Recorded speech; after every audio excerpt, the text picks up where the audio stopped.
out of Boston, built in 1852. 1852. That's a pumper in the back. Long history on that. But with having both of these units together, ladies and gentlemen, the Papeete remained in service until 1931. Was only replaced until Columbia bought this engine in front that's towing it, the Dodge. So the hand engine Papeete was bought in 1852 from William Honeyman Company. The company was founded in 1792. They're builders of 707 engines. When it left the factory in 1852, it was sent to a fire company in Brooklyn, New York called Phoenix Engine Number 12.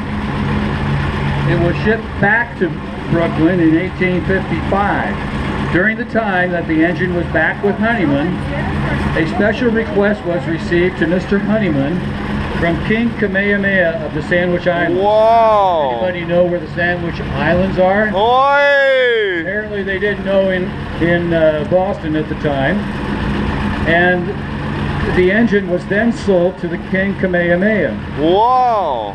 It was shipped either around the Horn or through the Isthmus of Panama, arriving in San Francisco. When it landed in San Francisco, well, before it left, the Honeyman Company believed that the engine was going to Tahiti. Honeyman in Boston did not know where the Sandwich Islands were, and in Boston they named the engine the Papeete, thinking that the engine was going to Tahiti. So the Papeete arrives in San Francisco. The crew, being the gold rush, leaves the ship to take off to take part of the gold rush.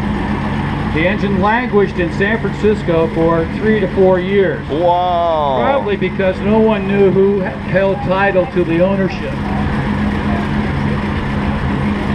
It attended several fires in San Francisco during that period, but was never part of the San Francisco Fire Department. On October 14, 1859, the engine was sold to Columbia for $1,800, becoming the town's first fire engine. It arrived in Columbia on October 22nd, 1859, and the Tuolumne Engine Company Number 1 was formed, and the engine was assigned to that company. Wow! It remained in service, as I mentioned, until 1931. So at the conclusion of the parade, don't go too far away, we're going to move up the street to in front of the firehouse, and the Papeete and the Monumental will be pumping. There'll be bucket brigades, children's events in front of the firehouse.